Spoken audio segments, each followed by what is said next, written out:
Bismillahirrahmanirrahim. Assalamualaikum warahmatullahi wabarakatuh.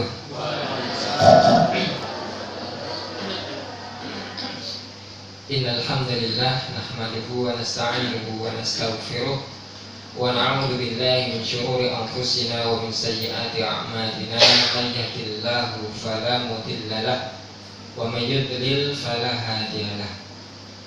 Wa asyhadu an la ilaha illallah wa asyhadu anna Muhammadan abduhu wa rasuluh alladzi la nabiyya wa la rasula ba'dah. Allahumma shalli wa sallim ala nabiyyina Muhammad wa ala alihi wa sahbihi ajma'in, amma ba'du. Ya ayyuhalladzina amanu taqullaha haqqa tuqatih wa la tamutunna illa wa antum muslimun. Rabbi syrah li sadri wa yassir li amri wa hlul 'uqdatam min lisani yafqahu qawli.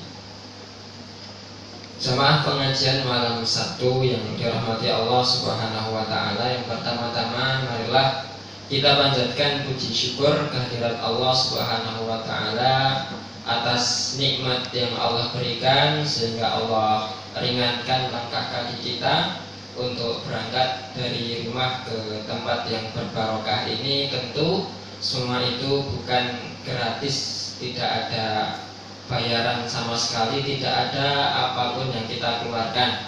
Kita meluangkan waktu kita, meluangkan bensin kita, meluangkan semangat kita. Barangkali ada yang sedang capek, sedang lelah, tapi dibela-belani berangkat pengajian. Semua itu ada nilainya di sisi Allah Subhanahu wa ta'ala. Maka sebesar apapun yang kita keluarkan untuk Allah akan berlipat ganda pula dari balasan yang akan Allah berikan untuk kita. Maka seperti Nabi SAW memberikan semangat untuk bersedekah ketika ada sahabat yang bertanya, "Ya Rasulullah, ayu sedekati afdal?" Wahai Rasulullah, sedekah apa yang paling afdal? Kata Nabi SAW, afdalus sedekah, sedekah yang paling afdal adalah ketika engkau merasa fakir, engkau merasa kekurangan, ketika engkau merasa sahih, engkau butuh terhadap harta yang ingin disedekahkan, dan ketika engkau dalam keadaan yang sangat sempit, itulah sedekah yang terbaik. Dan ternyata mendatangi taklim juga sama dengan ibadah dalam sedekah tersebut. Semakin besar usaha yang kita keluarkan, semakin besar pula apa yang kita dapatkan.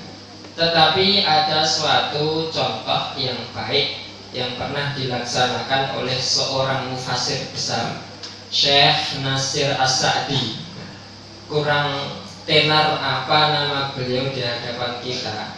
Mungkin sekarang banyak kajian tafsir-tafsir yang pakai muqarrarnya As-Sa'di, atau mungkin dalam khutbah-khutbah, naskah khutbah banyak yang mengutip pendapat Imam As-Sa'di, karena tafsirnya itu sangat ringkas.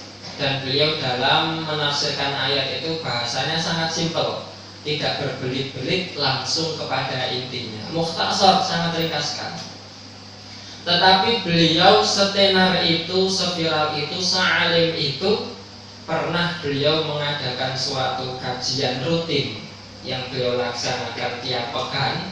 Ternyata semakin lama pesertanya semakin sedikit.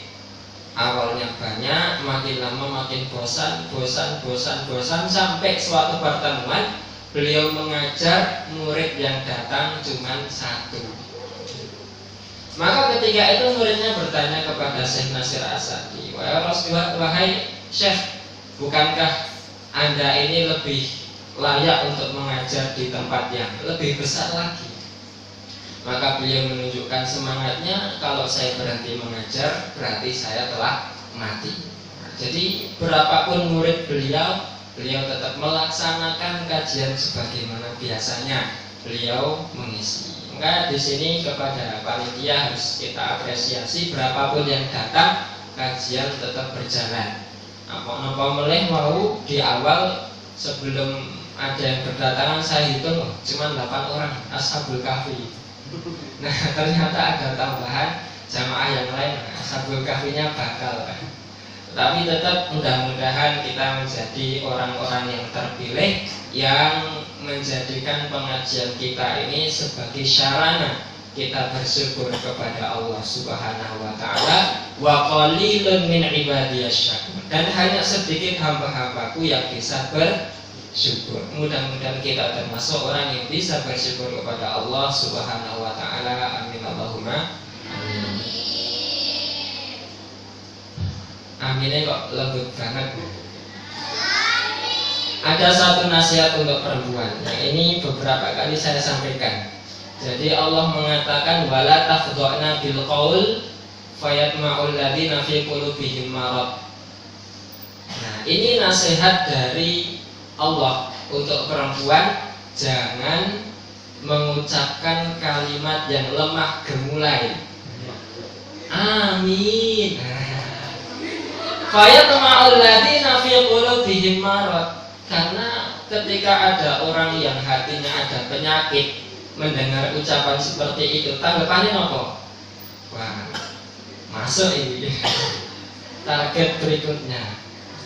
Maka perempuan itu bagaimanapun baiknya ketika berkata-kata, berucap-ucap, bermuhadasah, berbicara kepada lawan jenis, jawab dengan kata yang datar saja.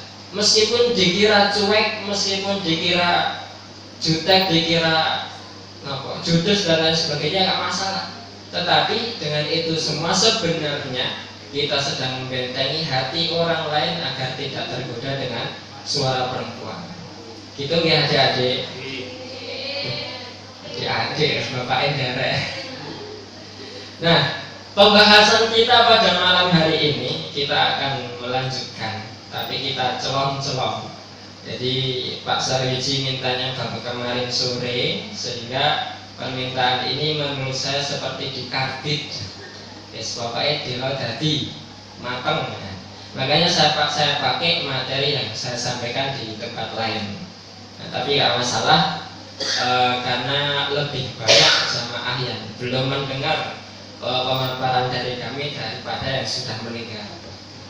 Nah, kita bahas dalam pembahasan malam hari ini Al-Kabiratus Sabi'ah, dosa besar yang ke-7. Qala al-musannif rahimahullahu ta'ala. Musannif Al-Imam Ad-Dahabi atau Syamsuddin Ad-Dahabi, beliau menuliskan dosa besar yang ke-7 adalah akilur riba. Orang yang makan dengan makanan riba. Riba itu apa? Nanti akan kita kaji. Macam-macamnya apa saja nanti akan kita kaji.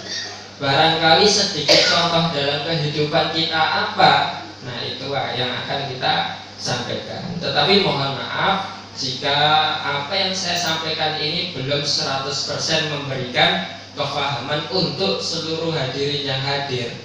Karena jujur saya sendiri belum menguasai banyak hal tentang fikih muamalah. Tetapi untuk pembahasan riba ini mau nggak mau, bukan hanya kita sampaikan al-wa'id, ancaman-ancaman dari kitab ini saja, dari Al-Quran dan Sunnah saja, tetapi kita berikan contoh-contoh yang lain, pembahasan dalam fikihnya seperti apa. Baik, kita lanjutkan pembahasan kita. Beliau mengutip ayat yang pertama diambil dari surat Al-Baqarah ayat 278-279.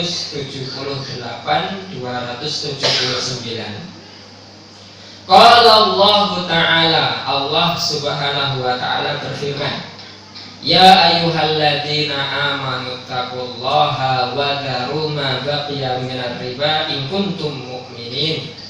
Fa in lam taf'alu fa'danu biharbin minallahi wa rasulih. Artosipun ya ayyuhalladzina amanu, hing wong kang padha iman, ittaqullah, takwa marang Allah, bertakwalah kepada Allah, wa dharu ma baqiya minar riba, dan tinggalkan apa yang tersisa dari riba, in kuntum mu'minin, jika kalian orang-orang yang beriman.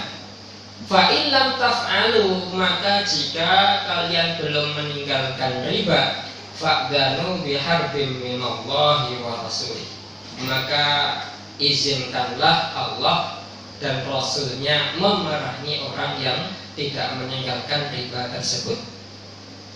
Ayat ini ma'asyiral muslimin turun pada tahapan terakhir dalam pengharaman riba. Memang ada tahapan sebelumnya, ada.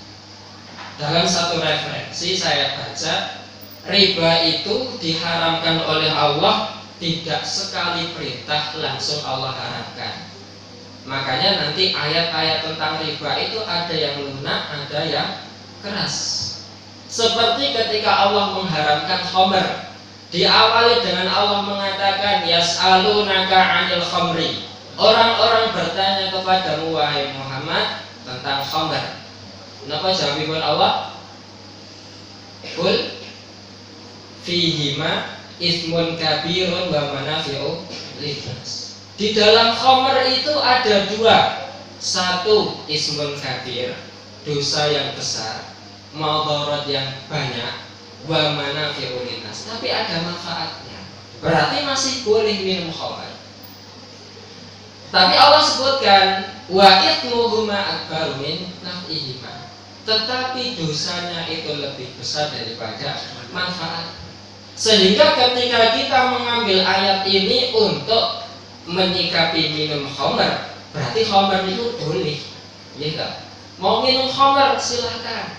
Memang halal dalilnya di mana? Di Al-Qur'an ada. Dibaca ayat ini. Keliru apa mboten? Keliru, mboten.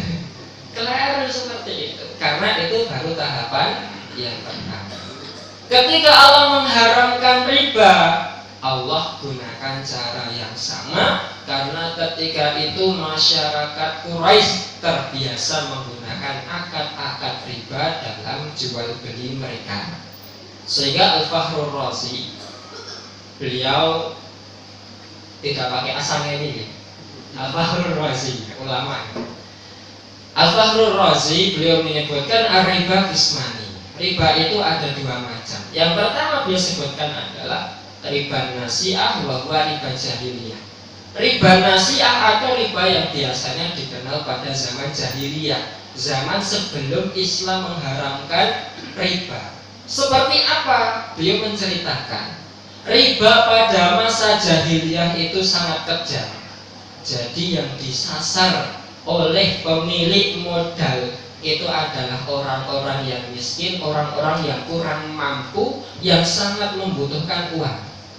Sehingga orang-orang itu mau nggak mau cari pinjaman, golek sirian.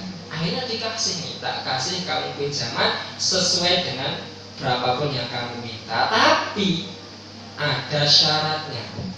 Syaratnya apa?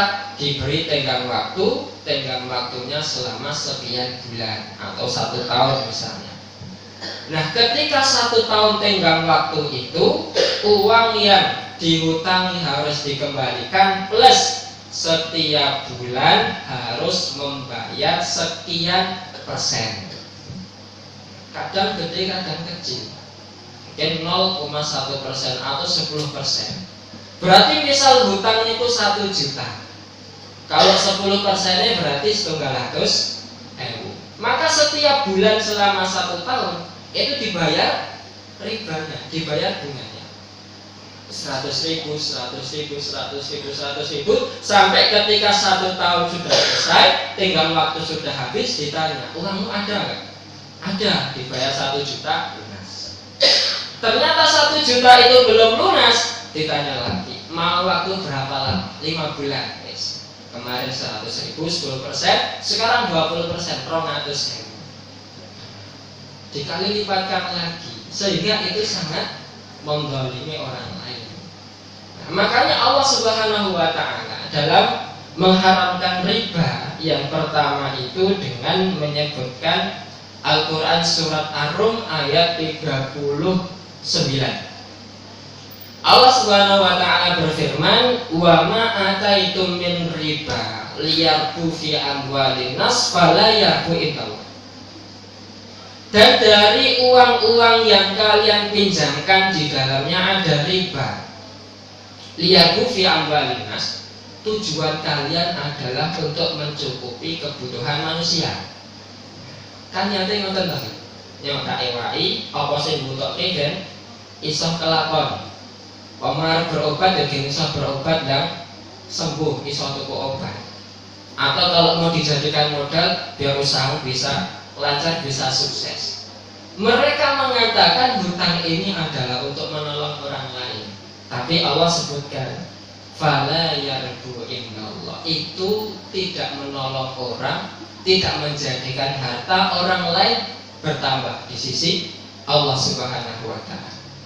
Tetapi Allah kasih solusi. Kalau mau benar-benar pengen meringankan beban orang lain, Allah katakan wa ma ataitum min zakatin turidu bihi wajh Allah faulaika humul muttaqun. Tapi kalau kamu berikan zakat untuk orang yang membutuhkan, kamu berikan infak untuk mereka, faulaika humul muttaqun, maka itulah yang akan Allah lipat gandakan. Sehingga pada ayat ini Allah hanya sebutkan riba itu tidak menolong orang lain. Tahapan yang pertama. Kemudian tahapan yang berikutnya, Allah Subhanahu wa ta'ala menceritakan bagaimana riba yang terjadi pada masa orang-orang Yahudi. Allah Subhanahu wa ta'ala berfirman dalam surat An-Nisa ayat 160. Fabidul minal ladina hadu harramna alaihim thayyibatin wa hillat lahum wa bisaddihim an sabilillahi katsira wa akhdihimur riba. Maka sebab kezaliman yang orang-orang Yahudi kita haramkan kepada mereka apa-apa yang halal.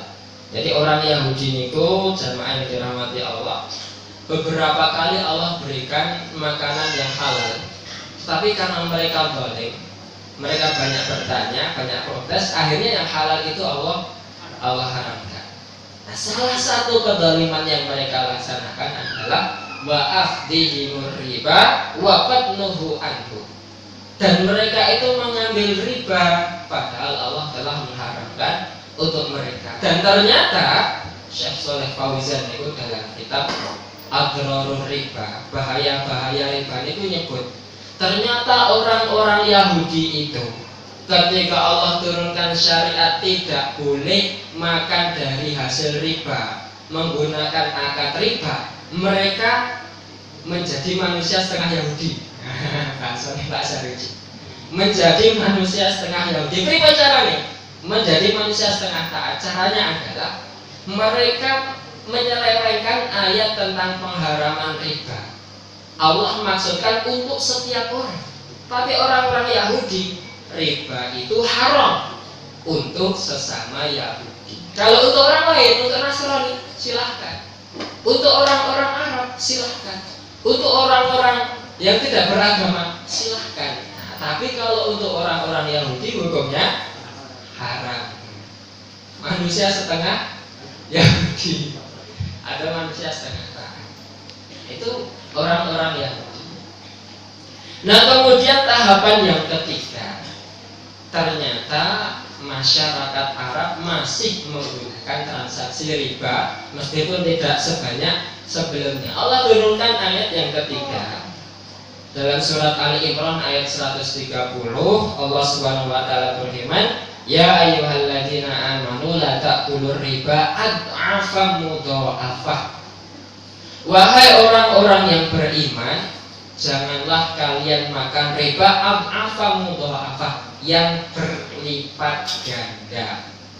Nek tidak berlipat ganda asal mboten asal sithik ora apa-apa. Tapi nek oke, aja. Gitu. Jadi masih diperbolehkan, tetapi diminimalisir. Nah, kemudian yang terakhir, ayat ini Allah turunkan, ya ayyuhalladzina amanu taqullah.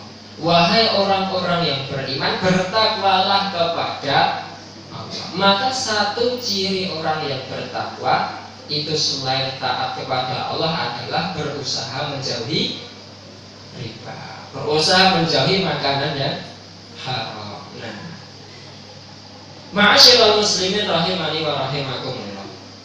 Saat ini banyak kajian-kajian fikih yang bahas tentang apa-apa yang Allah wajibkan, apa-apa yang Allah perintahkan, ibadah-ibadah yang harus dilaksanakan. Fikih sholat, kajiannya kata. Fikih zakat, kata. Fikih sholat id, fikih puasa, kata. Tetapi jarang ada kajian-kajian yang kajian itu membedah apa saja yang Allah haramkan. Padahal kedudukan meninggalkan larangan itu tidaklah lebih kecil daripada kedudukan menjalankan perintah Allah Subhanahu wa ta'ala. Makanya untuk orang yang hijrah, karena hijrah itu sudah terhenti sejak Rasulullah hijrah ke Madinah, Nabi tetap mengatakan umat Islam harus hijrah, umat Islam harus berhijrah. Caranya seperti apa? Wal muhajiru man hajara manahallahu anhu. Dan orang yang berhijrah adalah orang yang menjauhkan dirinya dari apa yang Allah larang, apa yang Allah haramkan. Salah satunya adalah bahkan masalah riba. Maka ayat ini sangat keras sampai Allah sebutkan fa'il lam taf'alu fa'danu biharbin minallah. Berarti orang itu menantang perang Allah, menantang perang Rasulullah Sallallahu Alaihi Wasallam yang memang untuk menyangatkan larangan mendekati, menjalankan atau makan hasil dari riba itu tadi. Ayat yang kedua, beliau mengambil dari surat Al-Baqarah ayat 275. Wa qala ta'ala, dan Allah Ta'ala berfirman, alladzina ya'kuluna riba la yaqumuna illa kama yaqumul ladzi yatakhabbathu asyaitanu minal mas. Dan orang-orang yang memakan harta riba itu tidak bisa berdiri kecuali sebagaimana berdirinya orang yang digondeli syaitan. Minal mas, karena orang itu gila. Lah ayat ini jamaah yang dirahmati Allah menunjukkan keadaan orang yang makan dari hasil riba ketika dibangkitkan dari kuburnya, ketika dibangkitkan menuju padang mahsyar. Kalau orang yang adil itu bisa berjalan dengan lurus, berjalan dengan normal. Tapi kalau orang yang makan hasil riba itu berjalannya dengan sempoyongan, seperti orang gila, seperti orang yang digondeli oleh setan. Niki banyak Allah berikan hukuman yang sama untuk orang-orang yang bermasalah dalam masalah keuangannya. Orang yang makan dari hasil riba sama, atau orang yang makan harta hasil gulul itu hasil korupsi sama, digondeli. Makanya di sini Imam Ad-Dhahabi menyebutkan fahada wa'idun 'azimun fil khuludi finnar kama tara liman 'ada ila riba ba'dal mau'ithah. Maka ayat-ayat ini wa'idun 'azim adalah tentang peringatan yang besar fil khuludi minan nar. Orang yang makan riba akan kekal berada di neraka. Kama taro, sebagaimana untuk orang-orang yang ila riba, mereka makan riba setelah mendapatkan nasihat. Nah, kalau saya tidak pengajian dari niki abot, bar niki kok tesih riba. Faman ja'ahu mau'izatun mir rabbi fanta falahu masalah. Nek sing iki pun waman ada faulaika ashabun nari hum fiha khalidun. Tapi kalau sudah diberitahu, sudah datang peringatan kok mengulang lagi, faulaika ashabun nari hum fiha khalidun, berada di neraka kekal selama-lamanya. Nah, meskipun kekal di sini ada perbedaan pendapat, tapi intinya ancaman yang besar untuk orang yang mengulang makan dari hasil riba. Nah, sekarang yang akan kita bahas adalah riba itu nopo. Kalau mendengar tentang riba itu kita nopo, Pak? Nopo saja. Riba itu secara bahasa adalah az-ziyadatu wal fadl. tambahan dan kelebihan. Tambahan dalam hal apa? Apakah semua yang bertambah itu riba? Secara bahasa enggak. Tetapi secara istilah riba itu bukan hanya apa yang bertambah. Nek anaknya tambah masuk ya riba, bojone tambah ya bukan riba. Tetapi riba di sini menurut definisi yang paling mudah diingat, yang paling mudah dihafalkan. Nah, ternyata Imam Empat Madhab niku pengertian masalah riba itu benten-benten, kayak dawa-dawa, mulang-mulang ya, males ngapal ya. Nah, yang paling singkat, yang paling gampang itu adalah az-ziyadatu fi asya'in mahsusatin. Tambahan-tambahan pada barang-barang yang tertentu. Nah, satu tambahan, yang kedua barangnya tertentu. Berarti ada barang-barang itu yang tidak riba, ada. Yang ketiga bertambah tidak riba, ada. Tapi ada barang-barang yang ketika bertambah itu jadi riba. Lah, barang-barang niki napa mawon? Asya'in mahsusatin niki napa mawon? Ada 6 barang al-amwal ar-ribawi. Harta-harta yang bisa ada riba di dalamnya. Napa mawon?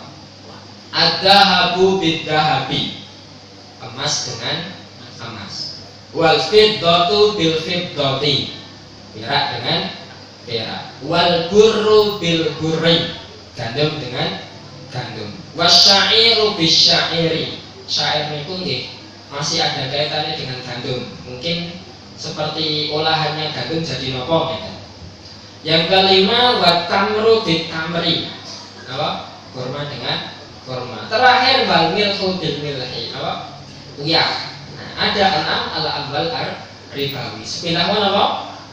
Emas kali perak 3, gandum sekawan, gandum meleh nomor gangsal, kurma nomor 6 uyak.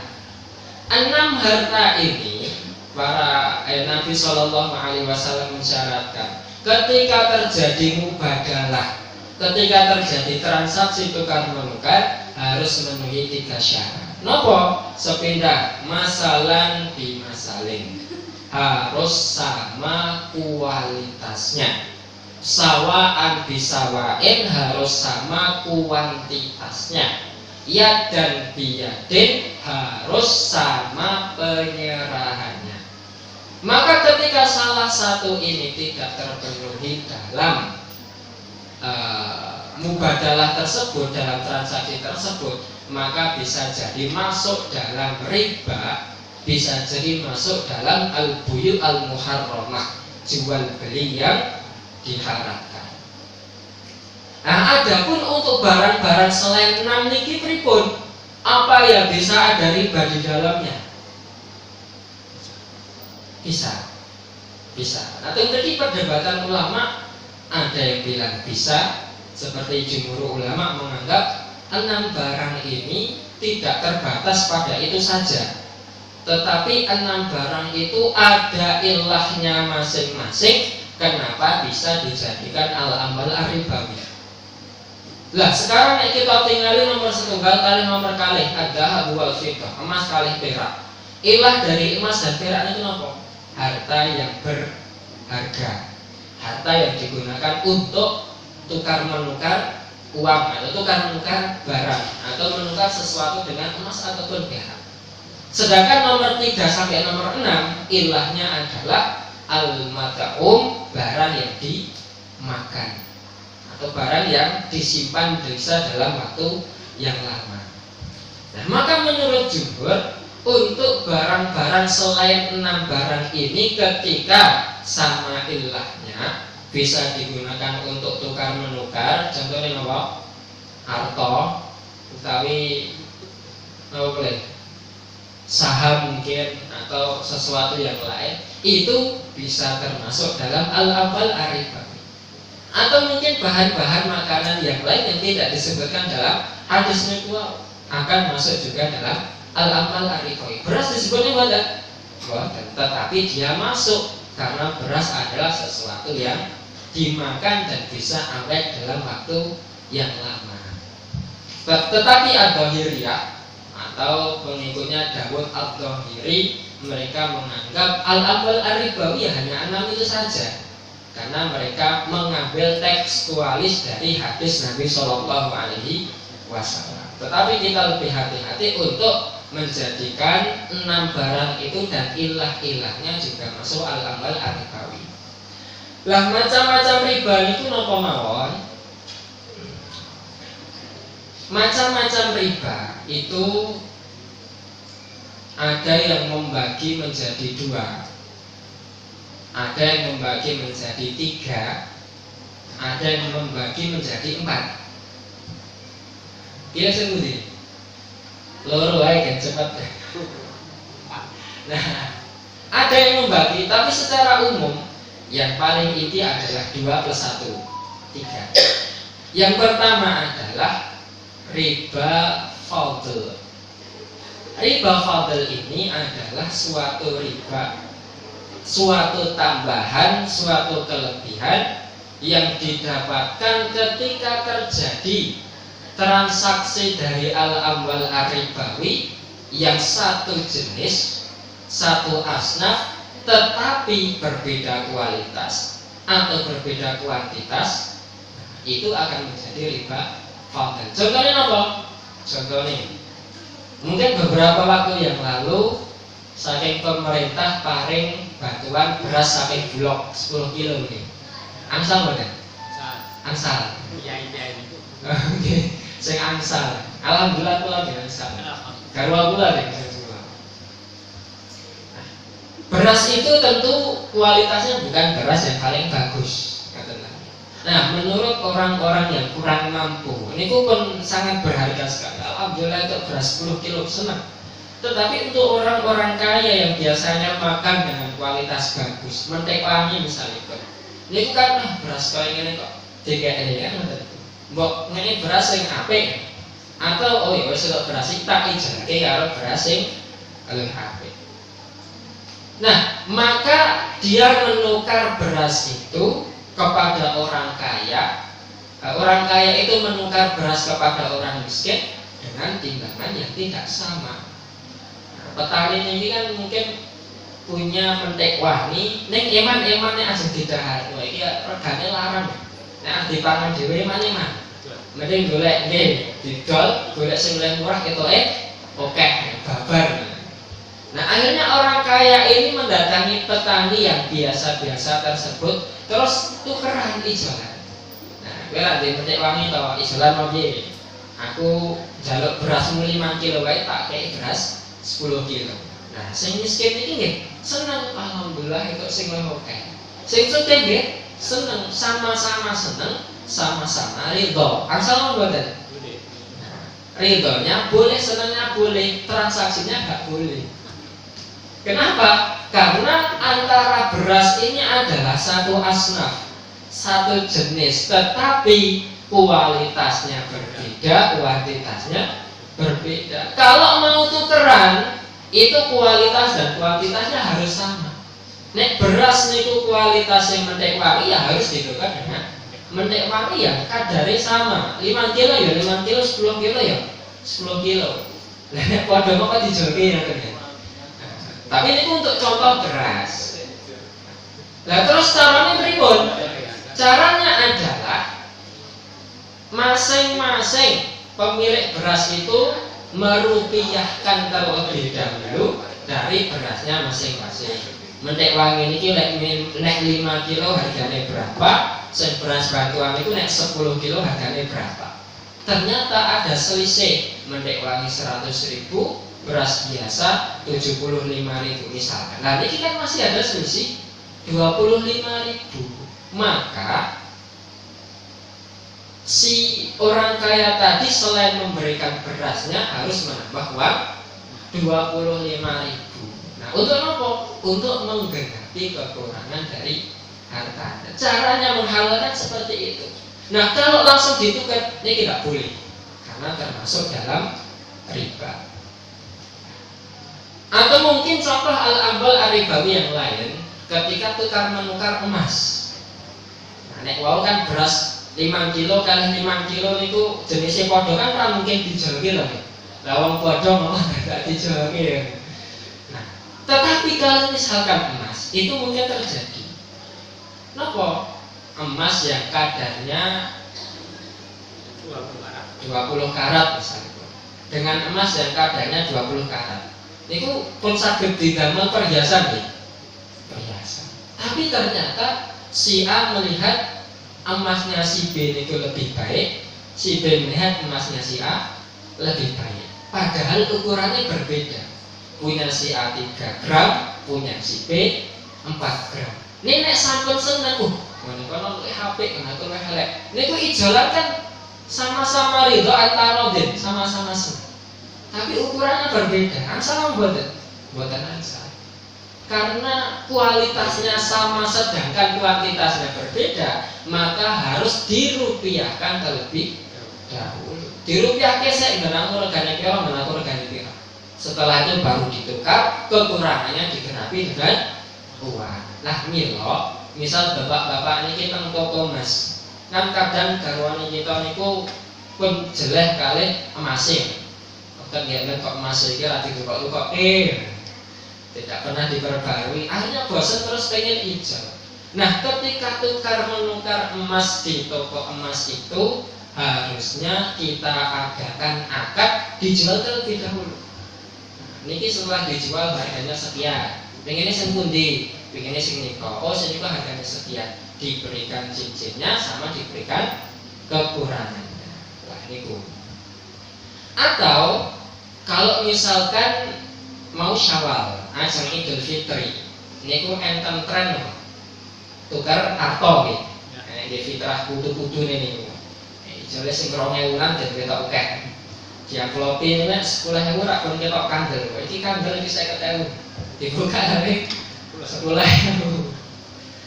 Tukar antara uang 1 juta 100 ribuan 10 ditukar dengan uang 20 ribuan.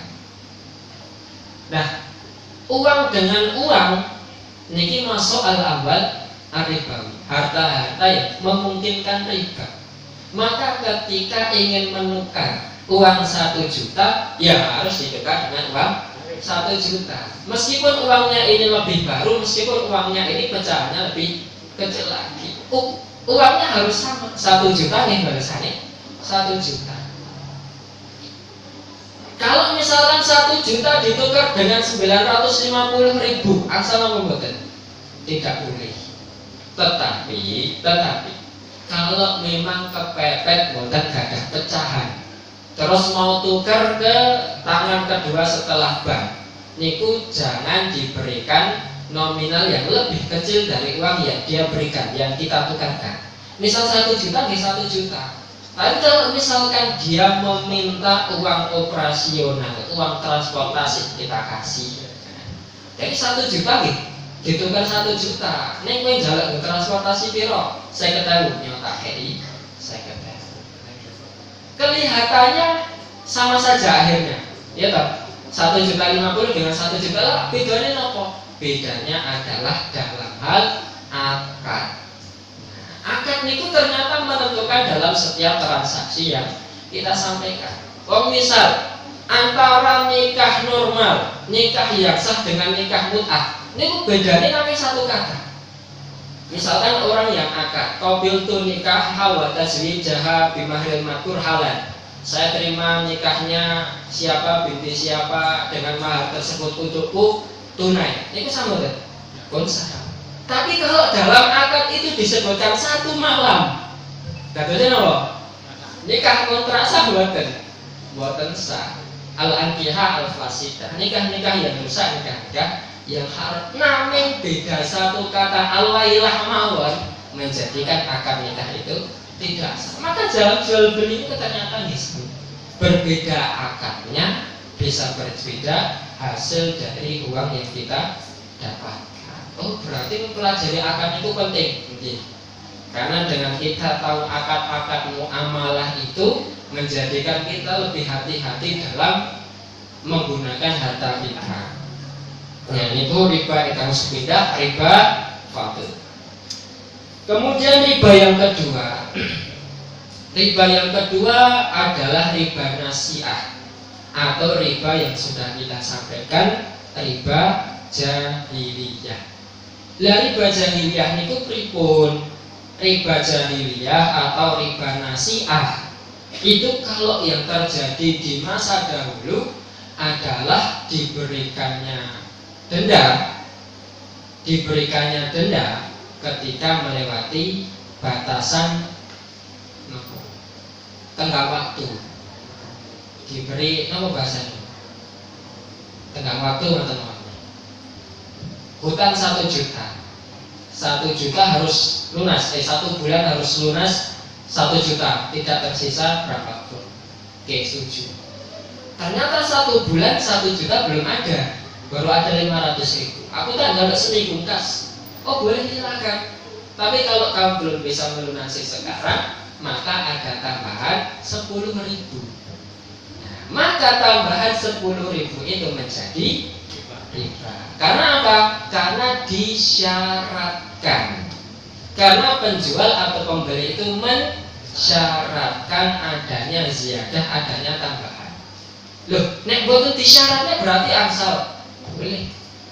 Jadi ada suatu kasus Nabi SAW itu nembe bermajelis dengan para sahabat. Ada seorang sahabat yang datang sama Nabi. Nyuwun kalih Nabi, "Ya Rasulullah, kula nyuwun utangi kula. Kula nyuwun piutangi kula. Jenengan tak gadah utang kalih kula to?" Dieling-eling, "Aku utang apa?" Nah, Nabi beliau mengingatkan, "Jenengan dulu pernah hutang kalau nggak salah nih, seekor unta." "Oh iya Nabi." Terus kemudian untanya sekian, umurnya sekian, besarnya sekian, warnanya ini, kisaran harga sekian. Nah, Nabi SAW niku nyuwun kalih sahabat, "Carikan untukku unta yang sama dengan untanya si fulan." Oh, sendika dawuh. Nah, sahabat niki keluar mencari unta yang sama umurnya, sama kualitasnya, sama harganya dengan untanya sahabat tadi. Ternyata mboten enten. Yang ada adalah unta yang lebih bagus, unta yang lebih mahal. Nah, sahabat ini menghadap kepada Nabi terus nanya, "Ya Rasulullah, ya Rasulullah, mboten enten unta sing sami ning entene unta sing langkung sae. Pripun Nabi?" Kata Nabi, "Enggak apa-apa. Fa inna khiyarukum qada'an." Karena orang yang terbaik adalah orang yang lebih baik dalam hal mengganti. Orang yang terbaik adalah orang yang berbuat ihsan ketika membayar hutang. Tetapi orang itu tidak mensyaratkan di awal. Lah nek boten disyaratkan itu berarti boten napa-napa. Utangnya sak yuta, amargi butuh kita ngerasa ditulung, kita balikke nyotake sak yuta. Karo aku matur nuwun banget nyotak tambahi 20.000 nggo anakmu. Kan biasanya ngoten. Dikek anake mungkin digawe nggak bayar sekolah, nggak bayar buku, nyanggup. Maka kelebihan itu karena tidak disyaratkan dari awal, tidak menjadikan harta itu sebagai harta riba. Yang salah adalah ketika harta itu disyaratkan oleh orang yang berhutang. Dan juga tambahan ziyadah wal fadl, dan juga kelebihan ini ternyata boten naming kelebihan dalam nominal atau kuantitasnya saja. Bisa jadi tambahan yang lain berupa tambahan manfaat itu juga bisa menjadi riba. Misal kula gadah piutang kalih tukang cukur kan 100.000 misalnya. Nah, terus kula niku lenggane nek cukur mriku. Semenjak kula niku gadah piutang, tiyang niku wau nek kula cukur mboten turun dibayar. Perkiwuh. Nah, dikira duwe duit baik orang bayar utang percuma, gimpen jenengan buta mawon. Sekali nggak diterima, 2 kali nggak diterima. Maka dari hutang itu ternyata menjadikan manfaat. Nah, baiknya untuk orang yang memberikan piutang dan mendapatkan manfaat dari piutangnya itu sebisa mungkin untuk dihindari. Bahkan piutangnya itu bahkan imbalannya, kelebihan itu walaupun hanya sedikit.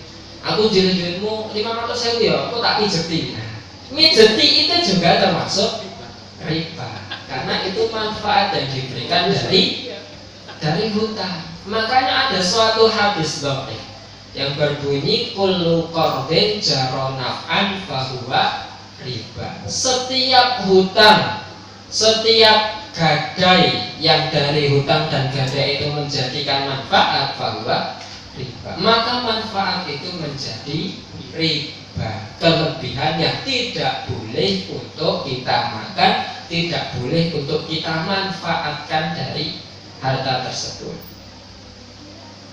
Lah niku macam-macam riba, tetapi yang kita sebutkan hanya contoh-contoh riba yang terjadi di dunia nyata. Sedangkan saat ini kita bertransaksi tidak hanya di dunia nyata, nih. Wong boten nyanding-nyanding ngoten-ngoten paket teko mbah dinten. Iku tuh bahasa lewat napa? Napa nggih lewat telepati? Kan boten. Tetapi online. Pakai marketplace tertentu, tidak boleh kita sebutkan, tidak dikira iklan. Boten enten sponsor. Nah, apakah di dalam marketplace itu mengandung riba?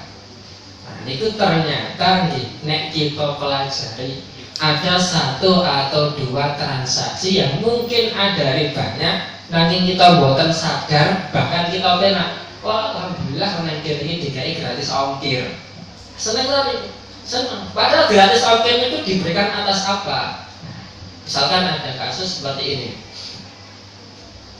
kita menyimpan uang dalam dompet digital. Saat ini nek kita nyimpan duit digital, ini kok berbeda tentu nih. Teng rekening kita napa teng rekening sing gadah aplikasi. Sing gadah aplikasi. Kira kita mboten gadah rekening piyambak. Nek kita gadah rekening piyambak, berarti uang itu ada dalam genggaman kita, tabungan kita.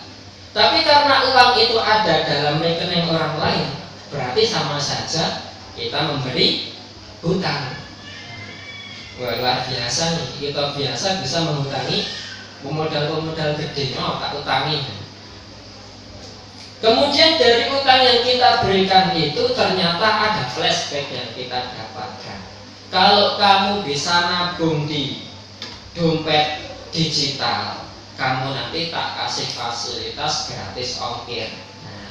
Kullu qardin jara naf'an fahuwa riba. Manfaat gratis ongkir yang didapatkan dari hutang itu bisa jadi riba. Itu satu contoh. Atau mungkin contoh yang lain, ternyata ada marketplace niku yang ketika kita belanja niku apian, ditalangi rumiyin. Kowe belanja apa ora duwe duit tuku, kok dikirim mbayare care, dicicil selama 1 tahun. Harganya 1 juta. Dicicilnya selama 12 bulan. Selama 1 bulan nyicilnya 700.000. Nek di total pinten? 1.200.000 rupiah. Kelebihannya itu nopo? Nah, kelebihannya nopo? Kelebihannya menjadi riba.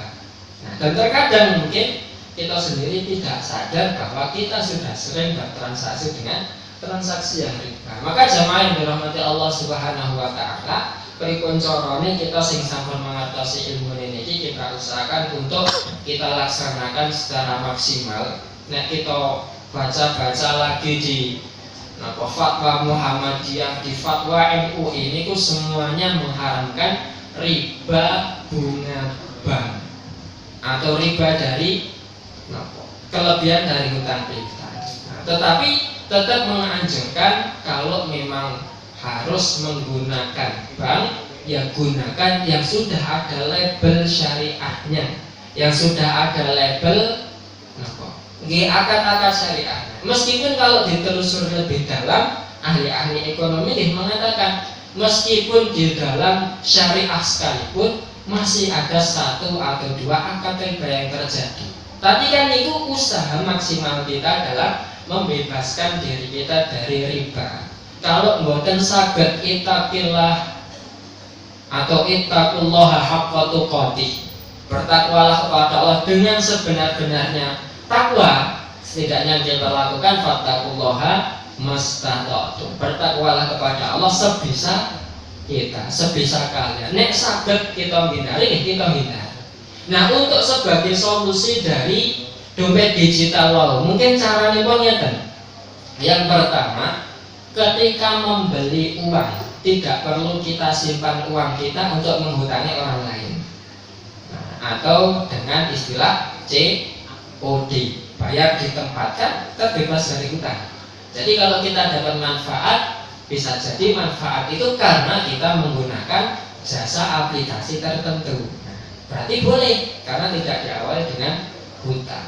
Atau yang kedua, kalau memang sudah punya isi dalam dompet digital, nek ajeng check out, nek ajeng belanja, ini kan enten pilihan voucher, gratis ongkir, enten sing Shopee Pay, Shopee Pay Later, atau ada yang tidak ada tulisannya sama sekali, semua bisa pakai, itu yang kita pilih. Jadi seolah-olah terkesan itu untuk semua pengguna aplikasi tersebut. Nah, yang sudah ada Shopee Pay atau Shopee Pay Later-nya, nah itu kan hanya untuk pengguna dua fitur tadi. Tapi kalau tidak ada tulisannya itu berarti boleh untuk semuanya. Maka itu usaha kita untuk menghindarkan diri kita dari riba. Nah, mungkin itu saja sedikit. Sebenarnya masih banyak, tapi karena waktunya mepet, waktunya sangat singkat, akhirnya pembahasan kita akhiri. Mudah-mudahan memberikan manfaat, tambahan ilmu, tambahan kepahaman, dan kita bisa lebih tahu batasan-batasan keharaman yang Allah turunkan, dan kita bisa mengenal walaupun hanya sedikit tentang masalah riba. Mbok menawi cekap mengatakan nanging kula matur dan terlepas keronyan pangapunten. Billahi taufiq wal hidayah. Assalamualaikum warahmatullahi wabarakatuh.